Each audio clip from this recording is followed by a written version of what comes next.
अस्सलाम वालेकुम एवरीवन। उम्मीद है कि आप सब खैर आफियत से होंगे। अच्छा सर, पिछली क्लास में हमने 2025 के पेपर को सर घोल के पी लिया था। ठीक है सर, ऑलमोस्ट समझे घोल घोल लिया था हमने उसको। ठीक है सर, उसमें बेसिकली हमने क्या किया था भाई, हमने एक एक को एमसीक्यूज को देखा था और समझा था। आज सर फर्स्ट ईयर अकाउंटिंग 2024 के पेपर को जो है वो 24 के पेपर की ऐसी की तैसी करने वाले हैं। ठीक है सर, एग्जाम में खुद को सियाना समझता है, लेकिन देखते हैं सर कितना सियाना है वो। ठीक है सर, यार 20 मार्क्स की भाई बात है, और यकीन करें फ्री के मार्क्स है, बिल्कुल फ्री के मार्क्स हैं। ठीक है, कुछ ना हो, कॉन्सेप्ट समझ नहीं आया, कुछ भी नहीं आया ना, एटलीस्ट कोशिश करना 2010 2025 से लेके 2015 तक या 2014-15 तक रट लेना एमसीक्यूज, घोल के पी लेना। डेली डेली एक साल का एमसीक्यूज करो भी, एक साल के एमसीक्यूज करो, एक हफ्ते में करो भी ना, बहुत है आप लोग। नहीं भी हो कुछ भी, मेरे लेक्चर्स लगाओ, रात में सो रहे हो ना, बस कान के नीचे रख के सुनते रहना, या कभी बैठे हो ना दोस्तों वोस्तों में, एयरपोर्ट्स लगे हुए होते हैं ना, बस सुनते रहना भाई कि ये क्या बकवास कर रहा है भाई, ये हमें बस ये समझ में आ जाए। तो यकीन करो, जिस तरीके से मैं आप लोगों के साथ बहस कर रहा होता हूँ ना, इंशाल्लाह चीज़ें आपकी वैसे ही समझ में आ जानी है। सर 2024 का पेपर है, 20 मार्क्स के लिए आज दोबारा आप सर खेलने जा रहे हैं। ठीक है सर। अच्छा यार, एक चीज़ मैं आपको बता दूं कि मैं जो है ना, मतलब जो लेक्चर्स होते हैं ना, उसमें मैं इतना वो नहीं करता। ठीक है, मतलब सीधी सीधी चीज़ें पढ़ा रहा होता हूँ और सब कुछ उसमें यार, क्योंकि तफरी का मार्जिन ही नहीं होता भाई, वैसे ही इतने लंबे लंबे क्वेश्चन वगैरह बहुत टाइम लग जाता है, तो एमसीक्यूज में थोड़ा सीन है भाई। ठीक है, तो कहीं कहीं पे तफरी कुछ हो जाए तो चलेगा। ठीक है सर। अच्छा, दूसरी चीज़ ये, एक किसी स्टूडेंट ने ना मुझे एक बार वॉइस मैसेज कर दिया व्हाट्सएप पे। ठीक है सर, मतलब बहुत अच्छे तरीके से उन भाई की शुक्रिया जिन्होंने मुझे एडवाइस दी। उन्होंने सर कहा कि सर आप जो है ना, मतलब जब लेक्चर रिकॉर्ड हो ना, तो ऐसे मतलब ऐसे सीना चौड़ा करके ऐसे ऐसे बैठो। ठीक है सर, और थोड़ी सी आवाज़ से भारी रखो अपनी। ठीक है सर, और मजाक वजाक नहीं होना चाहिए, और ऐसे सूटेड बूटेड टाई शाई लगा के ना इस तरीके से तो मैंने कहा यार, जो जिनको मैं पढ़ाता हूँ ना, जो मेरे सामने आवाम बैठी हुई ना, उन्होंने ये लेक्चर देख ले, यही बहुत है मेरे लिए। मैं उनके लिए सूटेड बूटेड हो गया। अगले कौन से प्रोफेशनल, कौन से चार्टेड अकाउंटेंट है, अल्लाह करे भाई आप फ्यूचर में बने, मेरी उम्मीद में दुआ है मेरी। ठीक है, लेकिन वही बात है कि भाई अपन तो भाई लोग हैं ना, तो भाई लोग में तो कुछ वो चलता ही नहीं है।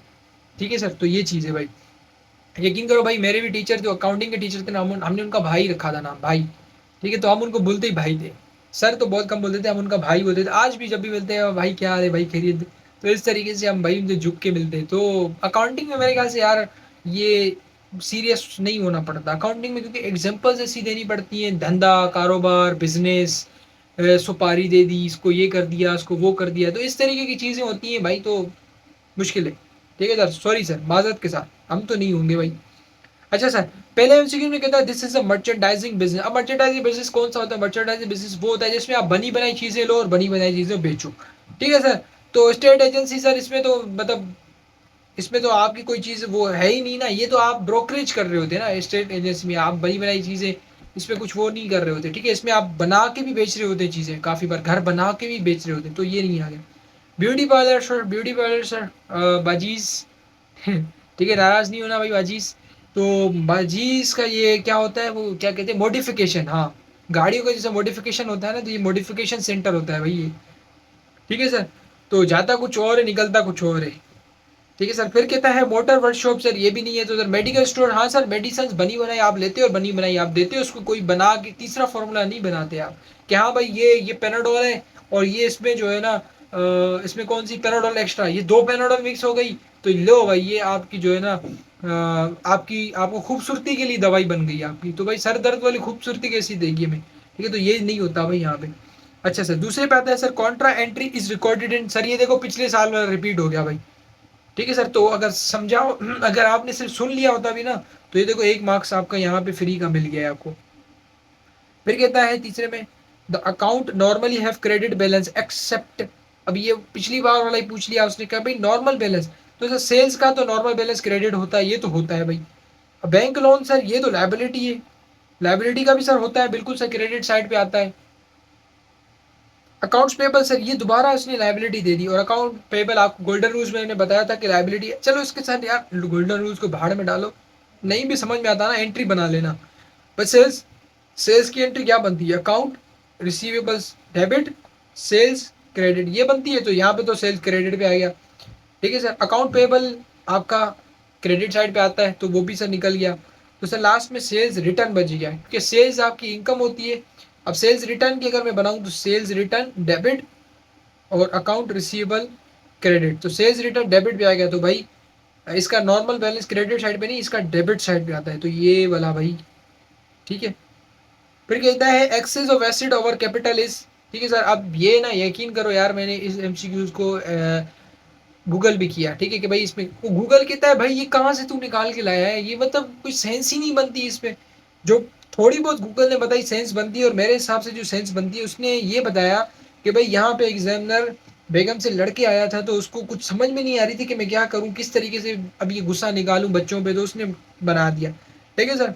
तो सर इसका मतलब ये है भाई excess of assets over capital, इसका मतलब ये है कि भाई एसिड तुम्हें गिवन है और तुम्हें लाइबिलिटी हम नहीं देंगे, और तुम कैपिटल भी हमें तुम्हें दे देते हैं, ठीक है सर। तो मतलब इसको एक्स रखा है, तो ये सर एसिड में से कैपिटल लेस होगा तो हमारे पास लाइबिलिटी बचेगा पीछे, ठीक है सर। तो इसीलिए इसका नाम ये लाइबिलिटी इन्होंने दे दिया।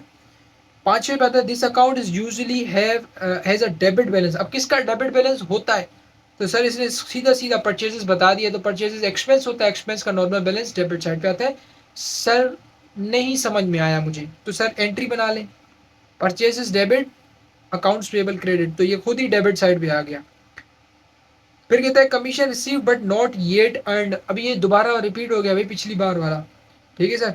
तो कहते हैं commission receive but not yet earn. अब इसका मतलब क्या है भाई, आपने एडवांस पैसे किसी से ले लिए लेकिन अभी तक उसको सर्विसेज नहीं दिया आपने, तो वो लाइबिलिटी, आपने सर्विसेज देनी। वो जो यूनिवर्सिटीज़ वाला मैंने बताया था एडवांस में सेमेस्टर की फीस ले लेते हैं, तो भाई जो यहाँ पे स्टूडेंट ऐसा है जो 2024 के एमसीक्यूज देख रहा है, तो उसको मैं बता दूं कि 2025 के हमने एक्सपेंड किए हुए हैं, तो 2025 में ये चीज़ आई थी न्यू, तो हमने वहाँ पे एक्सपेंड किया। तो बहुत सारे एमसीक्यूज ऐसे हैं जो रिपीट हो रहे हैं, तो मैं उनको डिटेल में नहीं समझा रहा, ठीक है, वरना आप मुझे जूते मारने पे आ जाएंगे कि भाई सर ये क्या बात होगी, बार बार दोबारा वही चीज़ वही चीज़ वही चीज़ एक्सपेंड किया। तो 2025 के एमसीक्यूज समझे, 24 के, 23 के, 22 के, इंशाल्लाह 2015 तक,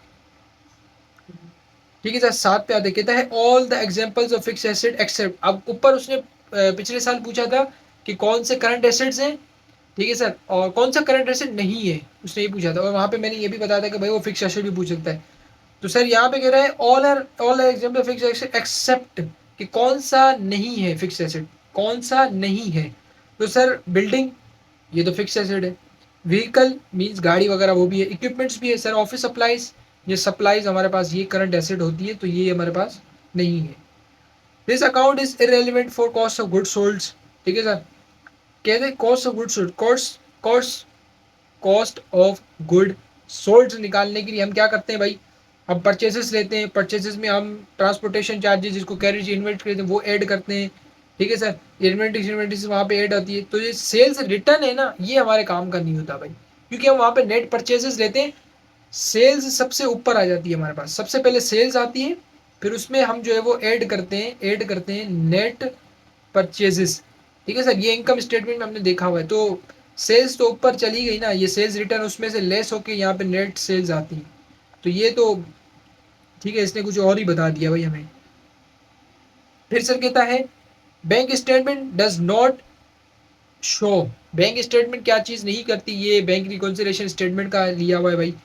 तो direct deposit, sir direct deposit तो बैंक शो करता है ना, हम हमारे पास रिकॉर्ड नहीं होता, हालांकि बैंक तो डायरेक्ट, क्योंकि देखो मैंने कस्टमर को बोला कि भाई जो भी पैसे मेरे डायरेक्ट मेरे बैंक में डाल, अब उसने बैंक में डाल दिए, तो बैंक तो उसी वक्त अपने पास रिकॉर्ड कर लेगा, तो वो तो रिकॉर्ड हो गया। Bank charges, sir bank charges जब काटता ही बैंक है, तो रिकॉर्ड कैसे बैंक नहीं करेगा, उसको रिकॉर्ड करेगा। Interest deposit, interest on deposit, भाई जो पैसे आपने डिपॉजिट किए उस पर इंटरेस्ट काटेगा बैंक, तो बैंक तो उसी वक्त एंट्री बना लेता है। डिपॉजिट इन ट्रांजिट, मैंने एक अकाउंटेंट को अपने को या किसी इम्प्लॉय को चेक दिया कि भाई जाओ बैंक में जमा करा, अब वो रास्ते में शारा फैसल पे रुका हुआ है, ठीक है सर, वहाँ पे ट्रैफिक में फंसा हुआ है, ठीक है सर, तो क्या बैंक एंट्री बना लेगा अपने पास यहाँ, वो बैंक के अपना सर दर्द लेगा भाई, जब तक बैंक के हाथ में चेक नहीं आएगा, डिपॉजिट नहीं होगा, बैंक एंट्री नहीं बनाएगा। तो जो ट्रांजिट में होता है, रास्ते में होता है, उसकी एंट्री नहीं बनाता बैंक। फिर सर वही एमसीक्यूज भाई रिपीट हो गया, ट्रायल बैलेंस वाला अर्थमेटिक, ठीक हो गया सर, ये रिपीट हो गया है भाई। लास्ट पे आते हैं sir, this item is shown in both income statement and balance sheet, ठीक है सर। अब यहाँ पे फनकारियां कर रहा है भाई एग्जामिनर हमारे साथ, कह रहा है कौन सा ऐसा आइटम है जो दोनों में दिखाई देता है हमें, बैलेंस शीट में भी इनकम स्टेटमेंट में भी। तो सर बैलेंस शीट में तो एसेट आता है, लाइबिलिटी आता है, इक्विटी आता है, इनकम स्टेटमेंट में इनकम और एक्सपेंसेस आते हैं, तो मर्चेंडाइज इन्वेंट्री सर बिगिनिंग वाली, ये तो सर इनकम स्टेटमेंट में आती है, ठीक है सर, ये बिल्कुल आती है सर। डेप्रिसिएशन एक्सपेंस सर ये एक्सपेंस भी आता है, एडजस्टमेंट्स में हम ऑपरेटिंग एक्सपेंसेस में हम इसको शो करते हैं फॉर्मेट में, मैंने आपको दिखाई दी सारी चीज़ें। अलाउंस फॉर बेड डेट्स, ठीक है सर, ये भी सर खाली हमारे पास इनकम स्टेटमेंट में आता है, बैलेंस शीट में ये नहीं आता, ठीक हो गया सर। मर्चेंडाइज इन्वेंट्री एंडिंग वाली, हाँ ये सर इनकम स्टेटमेंट में आती है, हम वहाँ पे लेस कर रहे होते हैं और हमारे पास ये जो है वो बैलेंस शीट में भी आती है, एसेट्स में आ जाती है, ठीक है सर, तो इसका ऑप्शन बिल्कुल सही है। फिर कहते हैं salary expense not yet paid classified as, अब ये पिछली वाली एग्जांपल कि आप बहुत बड़े देश मैंने वर्ड यूज़ किया था वो हैं कि आप अपने एम्प्लॉय के पैसे नहीं देते, तो सर जब सैलरी हो गई है तो आप दे दो ना, पे कर दो, लेकिन आपने अभी तक नहीं पे की आपने, तो वो क्या हो गया आपके लिए, लाइबिलिटी हो गई, लाइबिलिटी हो गई, आपके उधार है वो आपने पे करनी है, तो सर रिसीवेबल तो नहीं होगा, ये तो कट गया। अनअर्नड सैलरी नहीं सर, ये कहाँ से आ गई, ये तो सीन ही नहीं बनता। प्रीपेड सैलरी, सर आपने सैलरी पे ही नहीं की तो प्रीपेड कैसे होगा, एडवांस कैसे हो गया, तो लास्ट ऑप्शन अक्रूड बन गया। अक्रूड का मतलब, अक्रूड मैंने बताया था भाई, अक्रूड जब भी एक्सपेंस के साथ आएगा इसका मतलब होता है पेबल, और अक्रूड जब भी इनकम के साथ आएगा उसका मतलब होता है रिसीवेबल्स, वो मैंने सिखाया आपको। अक्रूड वर्ड ना भी समझ में, कभी कभी एमसीक्यू जैसा होता है जो नहीं समझ में आ रहा होता ना, तो जो समझ में आ रहे हैं भाई आप उनको सॉल्व करो, जो नहीं समझ में आ रहा वो खुद ही निकल आएगा। फिर सर और आगे आते हैं भाई, यहाँ पे कहते हैं an accounting book used for small expenses recording is called पेटी कैश बुक, ठीक है सर, पेटी कैश बुक मैंने बताया था, पेटी का मतलब होता है छोटा, ठीक है, छोटा छोटा छोटा पे एक बड़ा धमाका वो वाला सी, ठीक है सर, पेटी। तो फिर सर यहाँ पे आ जाते हैं, कहते हैं sales is best classifies by, अब मुझे बताओ यार ये रिपीट हुआ नहीं एमसीक्यूज कितने, देखें यकीन करो 5 से अभी तक मेरे ख्याल से जो मुझे याद पड़ता है 5 से 6 एमसीक्यूज आपके रिपीट हो गए, तो 6 मार्क्स फ्री के भाई, थोड़ी और मेहनत करो, 20 मार्क्स, 20 मार्क्स यहाँ से ले लो, 5 मिनट का काम, 20 मार्क्स यहाँ से निकाल लिए, शॉर्ट में से 20 ऐसे 20-30 मार्क्स निकाल लिए, 40-50 मार्क्स हो गए, 10-20 ऐसे आपने सेक्शन सी से निकाल लिए, ले भाई चिल, पेपर पास, ठीक हो गया sir. Sales of merchandises, following statement is correct, कौन सी स्टेटमेंट करेक्ट है, प्रॉफिट डिक्रीज ओनर इक्विटी, मतलब कैपिटल को प्रॉफिट डिक्रीज करता नहीं सर, हमने देखा था कि बैलेंस शीट में हम इक्विटी में नीचे लिखते हैं कैपिटल, कैपिटल में ऐड करते थे प्रॉफिट, तो प्रॉफिट तो इक्विटी को बढ़ाता है, तो ये तो गलत हो गया भाई। फिर कहता है इंक्रीज ओनर इक्विटी, हाँ सर इंक्रीज करता है, नीचे जाने की जरूरत ही नहीं है भाई, छोड़ दो बस, बहुत हो गया, हमने जो जो चाहिए था वो निकाल लिया हमने। अच्छा सर, फिर कहता है credit note is issued entered in, ठीक है सर, इसको हम करते हैं सबर रखो, इसको एंड में करते हैं। फिर कहता है this is the best, this is a set of current assets, sir cash current asset, C A current assets, building fixed asset, ये तो गलत हो गया, कैश करंट एसेट्स, लोन ये तो लाइबिलिटी है भाई, ठीक है सर, तो ये तो एसेट तो हुआ ही नहीं, cash current assets, furniture non current assets या fix asset, cash current asset, bank current asset, तो ये सही है। फिर सर यहाँ पे आते कहते हैं cash book is use to record all cash transaction, ठीक है सर, ये तो डेफिनेशन भी हमने देख लिया था इसको कैश बुक की। फिर सर क्या कहते हैं फॉलोइंग अकाउंट्स है नॉर्मली हैज क्रेडिट बैलेंस, अब ये यार मतलब चाह क्या रहा है, मतलब कि एग्जैक्ट एमसीक्यूज वही पुराना वाला उठा के इसने पूछ लिया यहाँ पे, और यकीन करो गोल्डन रूल्स में से इसने 3 एमसीक्यूज पूछे, 3, तो गोल्डन रूल्स इतने आसान है, एसिड डेबिट होता है, एक्सपेंस डेबिट होता है, बाकी सारी चीजें क्रेडिट होती हैं बस। अब उस पर एग्जामिनर फनकारियां कर रहा है हमारे साथ। Allowance for bed date account is, sir इसका भाई याद रख लेना, ये होता है कॉन्ट्रा एसिड अकाउंट, ठीक है, कॉन्ट्रा मीन ऑपोजिट, ये मैंने ये अब ये भी पिछली क्लास वाला एमसीक्यू रिपीट हो गया हमारा, ठीक है सर, तो ये सब चीज़ें थी भाई। अब यहाँ पे सर एक कॉन्सेप्ट था, credit note is issued, credit note issued is recorded in, कहाँ पे रिकॉर्ड होता है भाई, credit note is entered in, ठीक है सर, भाई credit note sales return and allowances, sir ये हमने कहाँ पे पढ़ा था भाई, ये हमने स्पेशल जर्नल्स वगैरह में, ठीक है सर, इसको पढ़ा हुआ है, ठीक हो गया सर। सर इसकी जो लॉजिक्स थी वो आपको किस तरीके से बताई जाए, क्रेडिट नोट इज इशूड, ठीक है सर, तो सर इसको ये बना लेते हैं भाई, इसको क्या करते हैं, तो ये करते हैं सर, हमने क्रेडिट पे सेल्स की तो account receivable debit, sales credit, ठीक हो गया sir.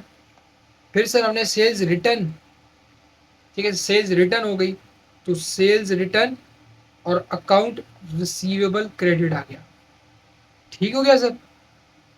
Credit note issued is entered in, sir आप जब भी चीज़ें किसी को रिटर्न करते हो ना, या किसी से देखो, एक तो ये होता है मैंने किसी से कोई चीज़ परचेज की, अब मैं उसको रिटर्न कर रहा हूँ। एक चीज़ ये होती है कि मुझसे किसी ने परचेज की थी, मैंने किसी को सेल्स की थी, वो मुझे रिटर्न कर रहा है, ठीक है सर। अच्छे से समझना भाई, ये थी हमारे पास सेल्स की, सेल्स का सिनेरियो, और ये हमारे पास परचेजेस का। परचेज की एंट्री क्या बनती है, purchases debit, accounts payable credit, ठीक हो गया सर। फर्स्ट करते हैं यहाँ पे भाई, हम मिस्टर जे को हमने सेल्स किए तो यहाँ पे भी मिस्टर जे आ गया, ठीक है सर। यहाँ पे भी मिस्टर जे है हमारे पास। अब सर परचेज रिटर्न हो गई, तो परचेज रिटर्न हो गई तो क्या हो गया, ऑपोजिट हो जाएगा, अकाउंट्स पेबल डेबिट पे आ जाएगा मिस्टर जे, और परचेज रिटर्न क्रेडिट पे आ जाएगा, ठीक है सर। तो सर याद रखना, जब भी सेल्स रिटर्न होगी ना, आप क्रेडिट नोट इशू करेंगे, ठीक है सर। सर इसका मतलब क्या है वो मुझे बता देना। सर देखो, मैंने किसी को सेल्स की 1000 रुपए की, मिस्टर जे को, मिस्टर जे को कहा कि भाई मैंने आपके अकाउंट को डेबिट कर दिया है क्योंकि मुझे आपसे पैसे लेने। मिस्टर जे ने कहा पैसे लेने, कौन से पैसे, मैंने कहा भाई वो चीज़ें खरीद, उसने बोला ये हमारी मुंह पे मेरी चीज़ें, ये उठाओ अपनी चीज़ें, बेकार चीज़ें, पता नहीं क्या दे दिए मुझे, ये वो है। अब मैंने कहा ठीक है सर, तो उसने बोला अब भाई अब क्या हिसाब किताब है, मैंने कहा सर आपने चीज़ें वापसी मेरे मुंह पे मारी है तो अब पैसे आपने नहीं देने होंगे मुझे। तो मैंने कहा चले सर, आप पैसे नहीं देंगे ना तो मैं आपके अकाउंट को क्लोज कर देता हूँ। यहाँ पे देखो ना, ओपन की थी ना मैंने, उसकी अकाउंट खोली थी, यहाँ पे मैंने उसको खत्म कर दिया, खत्म कर दिया। तो जब खत्म करोगे ना तो आप उसको एक नोट भी दोगे कि सर आपने चीज़ें मैंने आपको बेची थी, मैंने आपसे पैसे मांगे, आपने कहा मैं पैसे नहीं दूंगा लेकिन चीज़ें मुंह पे मारूंगा, आपने मेरी चीज़ें मुंह पे मारी, तो ये मैं आपके मुंह पे भी मैं भी बदला तो लूंगा ना भाई, मैं छोड़ूंगा थोड़ी। तो मैं आपके मुंह पे क्रेडिट नोट मारता हूँ कि ये नोट ले लो, और उस पर लिखा होता है कि भाई फिलहाल फिलहाल बंदे पे डेट पे चीज़ें खरीदी थी, इसने रिटर्न कर दी, इतने पैसे थे, ये सब चीज़ें थी, वो सब खत्म हो गया है, ठीक है, ताकि वो कल आके ये ना क्लेम करे कि भाई मैंने आपसे चीज़ें खरीदी थी, आपने मुझे चीज़ें प्रोवाइड नहीं की, अब मुझे पैसे भर के दो, मुझे फाइन भर के दो। तो आप क्रेडिट नोट उसको देते हो, ठीक है सर। फिर जब परचेजेस होती हैं तो फिर आप क्या देते हो भाई, परचेज रिटर्न होती है तो फिर आप डेबिट नोट देते हो, ठीक है सर। तो क्रेडिट नोट कब भाई, जब सेल्स रिटर्न, और डेबिट नोट कब, जब परचेज रिटर्न, ठीक हो गया सर। तो मेरे ख्याल से अब ये चीज़ क्लियर होगी। क्या कहता है, credit note is issue, credit note issued is entered in, तो सर जो क्रेडिट नोट आपने इशू किया वो उसको कहाँ पे रिकॉर्ड करते हो, तो सर वो हम इशू ही तब करते हैं जब हमारे पास सेल्स रिटर्न होती है, कोई हमारे मुंह पे चीज़ें मारता है तो हम तभी वो रिटर्न बनाते हैं। तो ये भाई इसकी लॉजिक थी, ठीक है सर। उम्मीद करता हूँ कि ये दोनों लेक्चर्स आप लोग, सॉरी ये 2024 के एमसीक्यूज क्लियर होंगे। मिलते हैं सर फिर अगले लेक्चर में एक नए एमसीक्यूज के साथ, तब तक के लिए अल्लाह हाफिज़, दुआ में।